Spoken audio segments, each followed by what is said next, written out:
Bueno, muy interesantes las charlas, la verdad, y podríamos hablar horas de todo esto. ¿Por qué no? Ahora no, ya es tarde. Una de las cosas interesantes es que, evidentemente, en nuestra experiencia, Marina va a estar de acuerdo conmigo, se utiliza el EPTEM durante la cirugía cardiovascular, sobre todo en pediátricos. Los que más lo piden son los pediatras, no tanto en el adulto, ¿sí? ¿Por qué? Porque el pediátrico tiene ya alteraciones basales, porque es un chiquito que por ahí no tiene ni siquiera la maduración para tener un INTEM normal y entonces quieren ver cómo se afecta también esa vía. Entonces, eso se usa también.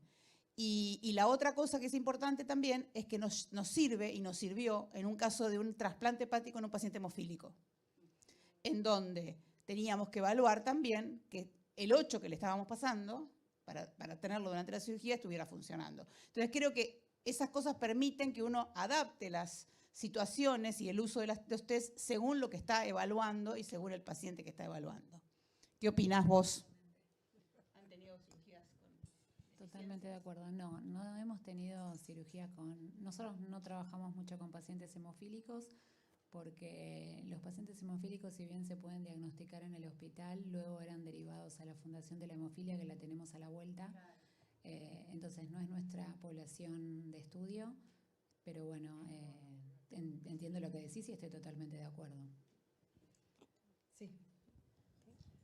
Alejandra. Si en el centro donde trabajás no tenés la suerte de que la prueba viscoelástica esté en hemostasia, eso significa que las personas que hacen el estudio o le interpretan no tienen la comprensión y el diálogo fluido bioquímico, hematólogo al respecto. ¿Qué recomendaciones nos darían para tratar de intervenir antes del caos? Porque cuando sangran, ahí sí nos llaman. O sea, ¿en qué situación?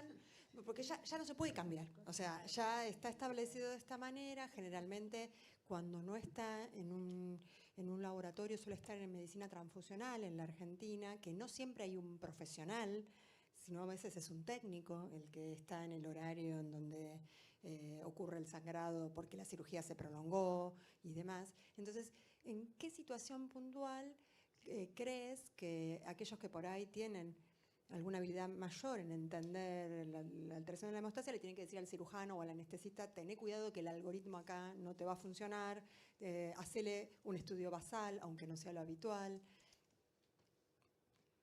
Ale, ¿nos querés contar dónde lo tenés? ¿En hemoterapia? Sí, está en hemoterapia.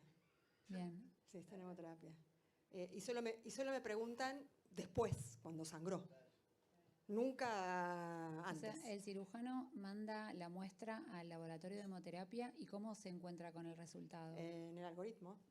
¿Tiene la aplicación? Es más, a ver, en el momento en que conversamos con María Esther sobre la temática de la jornada, surgió porque había tenido más de una reunión planteándome por qué sangran en la recirugía de una cardiopatía congénita.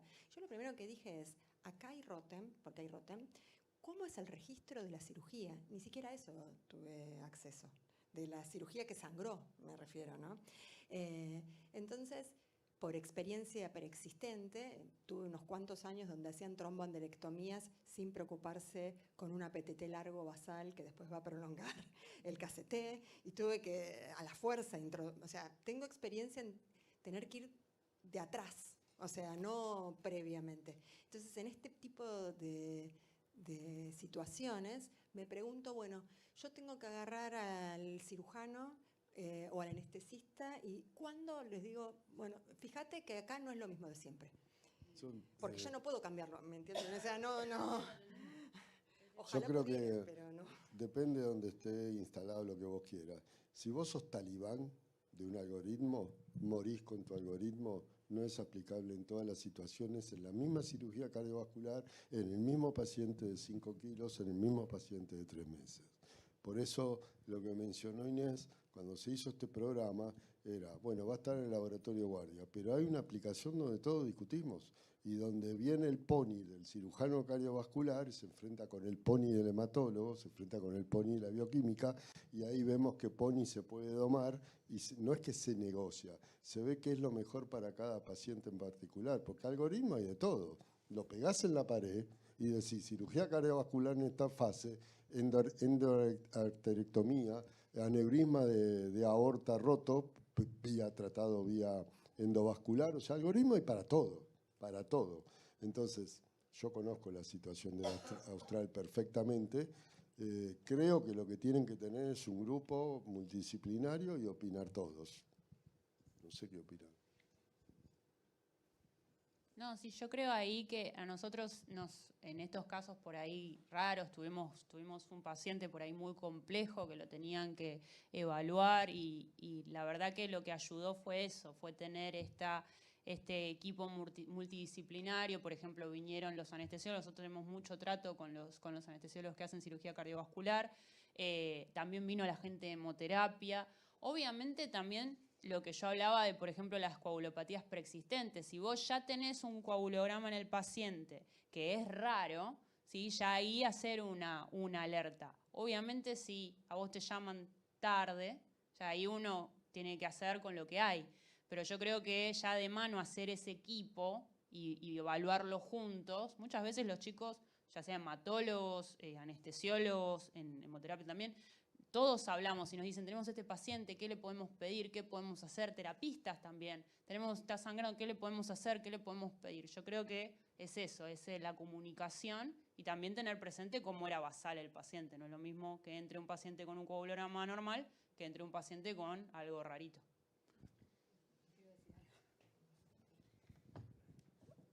Yo lo que creo también, Ale, que cuando uno entra en ese círculo en donde vos tenés acceso a los resultados de Rotem, tenés que estar disponible, vos u otro hematólogo, 24/7.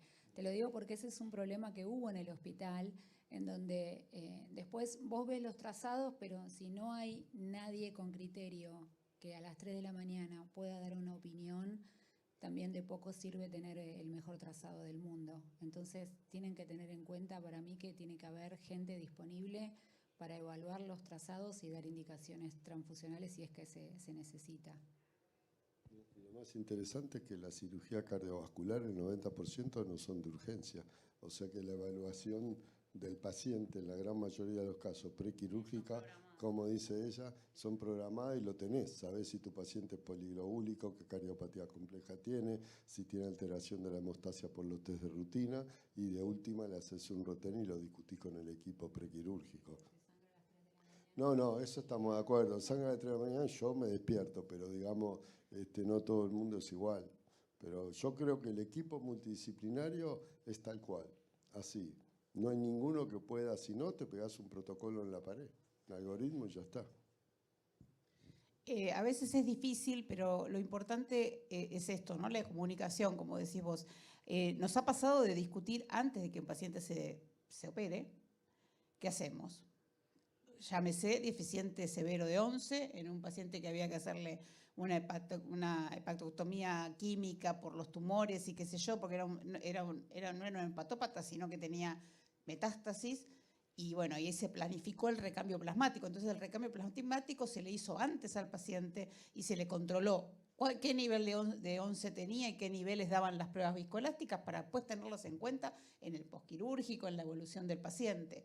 Lo mismo un paciente que tenía deficiencia de 7, que no era un 7 Padua porque tenía bajo con cualquiera, pero que tenía alrededor de un 10%, pero que tenía una cirugía previa de una cardiopatía congénita que tenía que reoperarse. De nacimiento había sido operado, y ya no me acuerdo si a los 10, 12 años tenía que reoperarse, y ahí estaba, ¿qué hacemos? ¿Le damos 7 recombinante directamente? ¿Qué hacemos? Y hicimos Rotem antes, cuando el paciente estaba ambulatoria.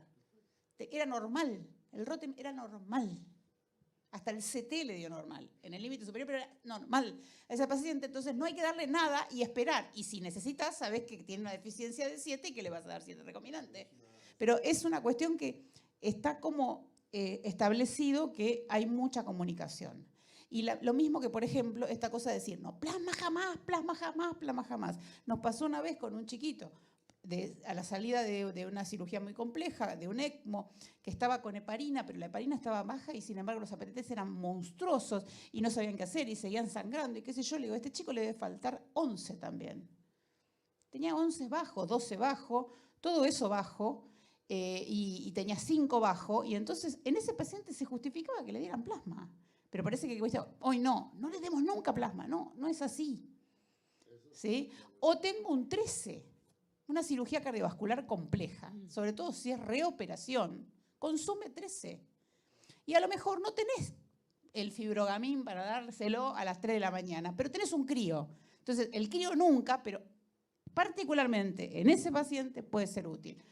Entonces, no me refería al crío en eso. Ya sé, no te estoy atacando, no, lo que estoy diciendo, como dicen los talibanes que dicen, yo sigo esto y nada más, como dice él, pegate el algoritmo y hace lo que quieras. Pero el paciente no entra en el algoritmo a veces. Y ahí es el punto donde uno tiene que utilizar esto. Y esto se gana con la confianza entre unos y otros de discusión de esto. El día que se trasplantó el pibe hemofílico, estábamos todos conectados en un grupo de WhatsApp, hematólogos, anestesiólogos, cirujanos, nosotras, y por supuesto que el órgano vino un domingo a la noche, ¿no? Pero bueno. El síndrome de Noonan, por ejemplo, que tiene cardiopatía y déficit de 11, es una cirugía programada, es lo que dijo Marta, lo que dice Inés. Vos te sentás, lo discutís y se pide, y si necesitas, le haces un rotenantes. No hay ningún problema, porque eso te va a evitar complejidad en la cirugía y además te va a resultar costo efectivo en dinero. Ahora con la centralización de los bancos de sangre y todo esto, los quiero ver, muchachos, en el gobierno de la ciudad. Todo se mide y tiene un costo que me parece perfecto. Pero bueno, habrá que ver cómo es esto. Otra cosa, Marina, que te quería preguntar es el tema del anticoagulante lúpico, que esto se ve en pediatría también, ¿no? Sí, se ve. Y bueno, no me alcanzó el tiempo, pero es bastante representativo de lo que realmente sucede en el paciente con anticoagulante lúpico, ¿sí? También lo que vimos, por ejemplo, es ese estado hipercoagulable que tiene el trazado, que da reflejo de este estado trombótico del anticoagulante lúpico positivo, pero sí, lo vimos en ambas poblaciones. No alcanzamos en ese momento significancia estadística, porque tengan en cuenta que eran pacientes con hecho lúpico, anticoagulante lúpico, que eran operados con cirugía cardiovascular. No es que a todos los cirugías cardiovasculares le podemos hacer un anticoagulante lúpico. Pero bueno, por eso lo queremos continuar, pero sí, lo vimos tanto en adultos como en pediatría. ¿Creen que sería importante hacerle un rótenos antes de una tromboenderectomía, por ejemplo? Sí. O sea, tener un basal sí. de róten de la tromboenderectomía que por ahí tiene... Sí. ¿Y cuando el LAC prolonga la PTT o siempre? ¿Prolonga la PTT o no? ¿O es indiferente? Siempre. Nosotros lo vimos en pacientes con APTT que no era muy prolongado, como prolongado, y lo vimos en la prolongación del CT. Y lo vimos más en el extem que en el intem, que era... Actúa como un tiempo de tromboplastina diluido. Claro. Que a lo mejor vos tenés el APTT normal porque tiene 8 alto, por ahí tiene un APTT normal porque tiene el 8 alto, y entonces no lo ves tan prolongado, pero tiene un Russell largo, y cuando haces una tromboplastina diluida te daba largo. Bueno, esto funcionaría ese CT por ahí como eso. Y el primer trabajo que hubo de eso fue pediátrico, que lo hicieron en ambulatorio, en chicos. Y a partir de ahí sacamos la idea. Ahora, ¿Y nosotros Marta, qué tenemos? Es importante lo que vos dijiste. Si vieron la pirámide, arriba de todo dice 13-7 recombinante. Todos los pacientes con coagulopatía dilucional consumen 13. O sea, muchachos, si le falta, pónganlo. Si no tienen fibrogamin, le dan el crío. ¿Está bien? Pero solo para eso. Para el resto, fibrinógeno. ¿Y le darías también los críos al paciente no teniendo tromboelastograma, al paciente que hiciste todas las maniobras, que tenés quick APTT, fibrinógeno, todo normal, plaquetas repuestas, todo, y sigue sangrando? A ese paciente, cirugía cardiovascular, trauma, vamos a la cardiovascular. Repusiste todo, tenés, no tengo tromboelastograma. No tengo tromboelastograma. tiene un quick, un fibrinógeno más o menos normal, quick hemostático, o sea, todo, sí, y sigue sangrando. Sigue sangrando, habló con el cirujano y le decía, decime, Pero no es quirúrgico. decime, Willy, ¿babea o sangra? Exacto, babea. Babea, plaquetas y fibrinógeno. No babea, operarlo y no te hagamos el pelotudo. Perfecto. Esa sería mi conclusión. No, pero digo, con respecto al 13, al presunto déficit de 13, no, yo le pongo críos también. Fibrinógeno y plaquetas. No, teniendo fibrinógeno, plaquetas, sigue babeando. O sea, fibrinógeno, plaquetas. Ahí está perdido por perdido, falta en vivo. Pero, digamos, yo lo que digo es, la opinión del cirujano, es tan importante la opinión del cirujano, porque al principio no te lo querían reoperar nunca, es hematológico, dejate joder. Entonces vos cuando más o menos ya lo boxeaste 2 o 3 veces, ya te respetan y es, babea, no babea, y el tipo te dice, no, este me está dando cada vez más el drenaje en el tubo. Listo, reoperalo, es tuya, Juan, es tuya. Yo Ahora, creo que el tromboelastograma vino para es decirle una maravilla. al cirujano, es tuyo. Yo no lo vendo, pero la verdad me hubiera encantado tenerlo, porque es una Exacto. maravilla. Acá hay una consulta. Bueno, ante todo, felicitaciones a la mesa, muy interesante todo. Yo creo que al menos en mi creencia, lo que dinamita la credibilidad del ROTEM y también aplica algunas de las pruebas clásicas es la hipotermia. O sea, uno ve en un trazado normal, el paciente está sangrando, el cirujano termina transfundiendo a ciegas. ¿Hay algo que se pueda hacer? ¿Hay un trazado que sea creíble? La hipotermia, sabés que en cirugía cardiovascular es intraquirúrgica, se usa la hipotermia además, la plejía, etcétera. O sea, hay un conjunto de drogas y un conjunto de mecanismos de liberación de citoquinas, etcétera, que te la regalo. La verdad que yo ahí lo único que te puedo decir es que la hipotermia tiene efectos deleterios claros, fundamentalmente en la función plaquetaria, y es ahí donde uno tiene que trabajar, más que la acidosis metabólica. No sé qué opinas, Inés. Entiendo que se puede setear la temperatura a la cual se hace la corrida. Sí, yo lo que encontré es justamente eso, que por lo general el ROTEM se hace a 37 grados, ¿sí? Para mantener una temperatura, digamos, lo que sería una temperatura normal, y los pacientes tienen esta bajada de temperatura, entonces no estarías reflejando el estado del paciente en la sala de quirófano. Pero ahí lo que postulan es que si vos tenés una posible implicancia que el paciente está complicado por hipotermia o también por variación de pH, hablaban, en los algoritmos está de que primero optimizar eso y después reevaluar con la prueba viscoelástica a ver cómo sigue. Es lo mismo, perdón, es lo mismo que pusimos control del daño en trauma, packing. Si vos tenés que estabilizar a tu paciente, no se te ocurra operarlo porque aumenta la mortalidad. Pero lo que quería decir es, con respecto a lo que mencionaba, el mejor ejemplo de lo que es cardiovascular no es la cirugía cardiovascular, es ECMO. Y si vos ves lo que pasa en ECMO y las discusiones que hay en ECMO, todos los algoritmos estos sacan a la ECMO. ¿Entendés? Sacan a ECMO. Son para cirugía cardiovascular. ECMO tiene su propio algoritmo. Y yo lo que creo que tenés que ver las discusiones que se dan en el equipo multidisciplinar con el cirujano. Yo TCA, yo el antidieno no lo quiero, etc. ¿Por qué no comentás esto, Inés? Es interesante. Si bien es ECMO.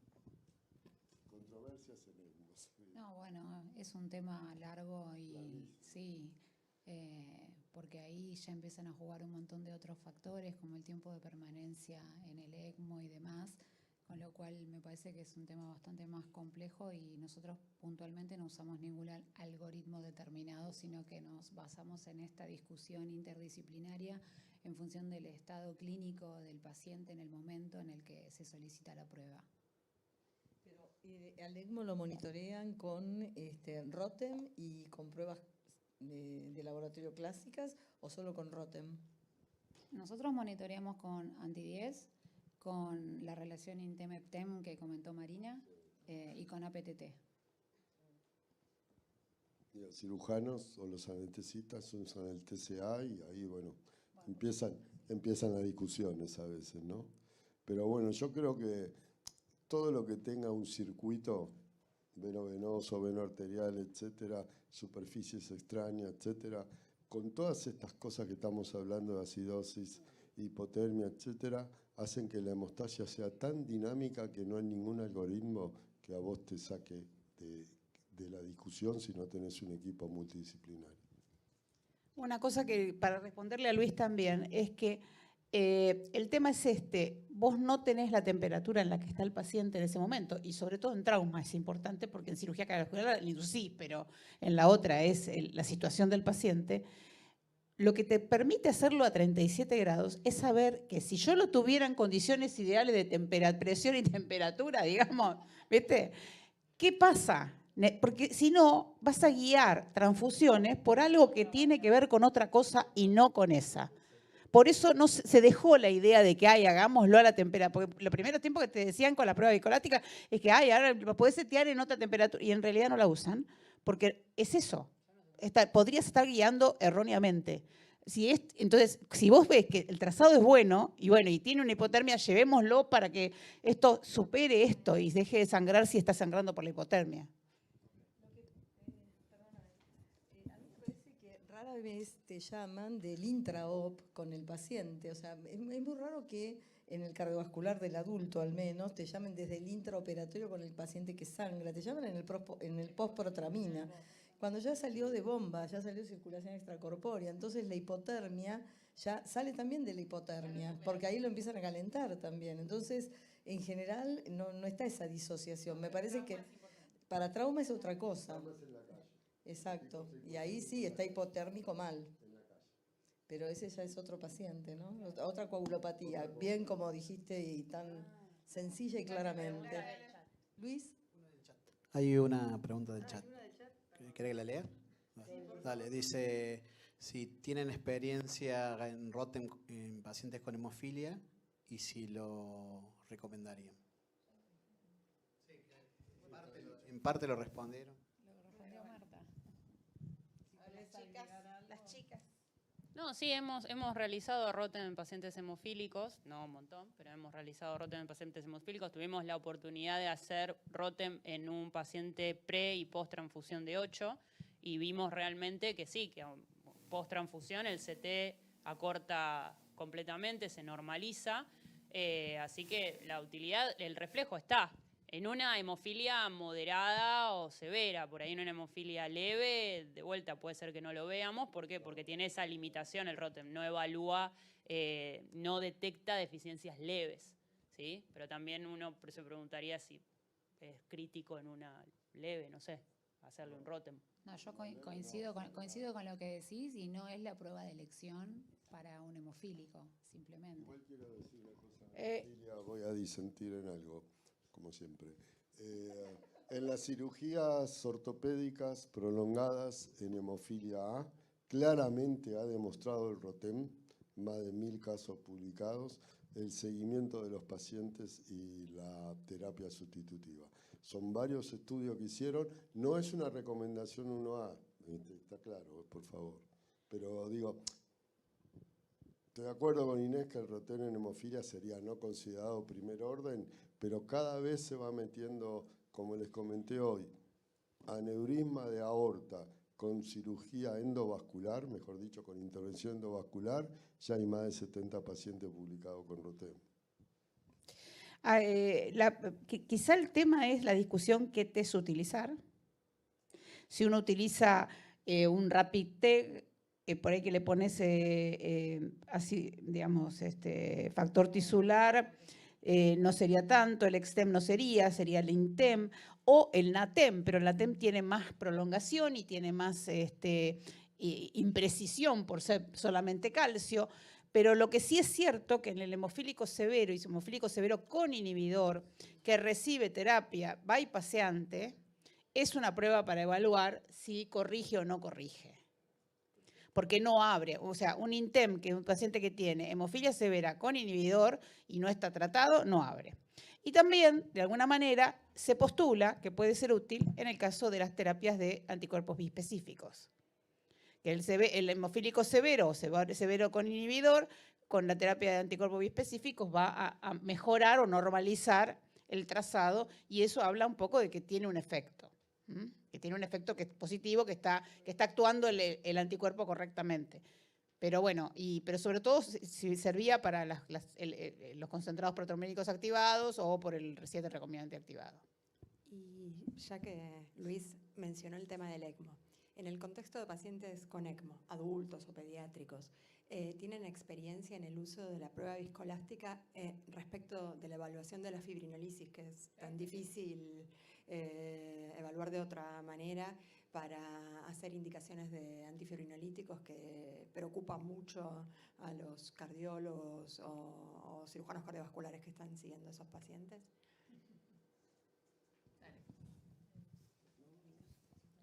Bueno, la pregunta es que en ECMO, que tuvo un capítulo, la experiencia del ROTEM guiada a la terapia con antifibrinolítico ácido tranexámico tiene una gran ventaja, que cuando vos le das el push de 15 a 20 miligramos kilo en infusión lenta, si empieza a corregir, y cuando empieza a corregir no tenés por qué dejarlo obligatoriamente, como dicen los algoritmos, cada 8 horas o en infusión continua.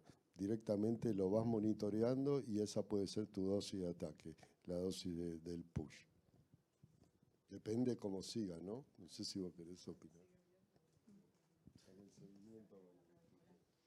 Nosotros hemos hecho ROTEM en pacientes con ECMO. En nuestro caso, a nosotros nos piden el ROTEM si el paciente está sangrando, ¿sí? Que obviamente para eso está el ROTEM, es una herramienta para sangrado activo, siendo un escenario los dispositivos como el ECMO, etcétera. Y hemos visto esta coagulopatía que se produce, sí hemos visto hiperfibrinolisis muy exacerbadas en el sentido de que no abre, por ejemplo, el FIBTEM. El FIBTEM era una línea, ¿sí? Y, por ejemplo, hay un caso que tuvimos de que al paciente lo transfunden, le hacen el monitoreo transfusional, lo guían por ROTEM, no mejora, ¿sí? Y vemos mejoría que lo ve reflejado en el ROTEM cuando le sacan el ECMO. Le sacan el ECMO y ahí vemos cómo el ROTEM mejora automáticamente. Y vemos también lo que a mí me llamó la atención, que eso no te lo pregunté, Marta, pero estaba bueno que... porque me llamó la atención de que cuando le sacan el ECMO, el ROTEM mejora, no vemos una lisis, o sea, no es normal, para que se den una idea, no es normal, pero el FIBTEM abre, un logro, pero el PDF, que creo que tiene que ver algo con la vía media, con la detección, seguía alto. Seguía. ¿Sí? Y eso es muy llamativo de ver, porque no lo estamos viendo, y ahí por ahí uno dice, el ROTEM te da este reflejo de lo que está pasando en el paciente, que por ahí si vos le hubieras hecho PDF, si obviamente tienen la oportunidad de hacer o dímero D, no te hubiera bajado por la vía media. Vos decís, sigue. Es un marcador. Y el ROTEM le daba, para lo que venía el paciente, le daba hermoso. ¿Sí? Pero la prueba clásica seguía coagulopática, TP bajo, APTT prolongado, PDFs altos, dímero alto. Entonces, es utilidad y está relatado que es de utilidad. Pero nosotros lo tenemos para esos casos y hemos hecho, porque obviamente es un desenlace de muchos ECMOs que se vuelven muy coagulopáticos y perdés esa relación. Por ejemplo, la típica que perdés la relación entre el APTT y el anti-10, o sea, la heparinización no ves una cosa con la otra, entonces también es de mucha utilidad en esos casos, nuestra experiencia. ¿Y ese ECMO que retiraron, perdóname, el ECMO que retiran y corrige, tenía trombosis del sistema? Sí. Era por eso. Era consumo y fibrinolisis. Consumo y fibrinolisis porque... Eso iba a decir, hemos tenido un par de casos que guió el reemplazo del dispositivo. En este nene no, porque pasaron tanto que sí que no. Fuimos a hacer explicación de lo que era el ROTEM en terapia pediátrica, porque no lo conocían tanto en ese momento. Y entonces, bueno, porque lo conocían los cirujanos y los anestesiólogos, pero no tanto los pediatras. Y cuando estaban discutiendo, ¿se lo saco o no se lo saco? El pibe mejora y se lo sacan directamente. Tuvo suerte. Sí, obvio. Tuvo suerte. Y en esos casos es importante trabajar con ROTEM y no con TEG en pacientes heparinizados, porque lo que sería el análogo del FIBTEM en TEG nunca abre porque no tiene el inhibidor de la heparina. Y una a favor Así que eso a tener en cuenta si se va a implementar. una a favor del Rotem no solo para las hemorragias, por ejemplo, neurocirugías con tumores de más de 4 centímetros que hacen la exéresis, te muestra claramente la hipercoagulabilidad y cómo tenés que hacer profilaxis en esas intracirugías cerebrales. Escúchenme, ¿no? Que el neurocirujano te quiere pegar un tiro, pero ese paciente se te va a trombosar, se te trombosa de acá a la China. O sea, eso está publicado también recientemente, que en neurocirugías con la exéresis de tumor de mayor de 4 centímetros y cirugía prolongada, el paciente después debe ir con profilaxis antitrombótica. O sea, y el trazado de Rotem obviamente es protrombótico. ¿Y a qué hora le pones la profilaxis? ¿A cuántas horas? 12 horas después. 12 horas después y peleate, ¿viste?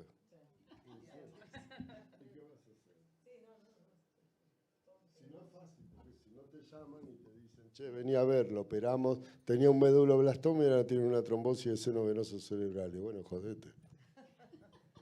Bueno, creo que estamos, ¿no?, con el tiempo. No sé si hay alguna pregunta más. Realmente excelente.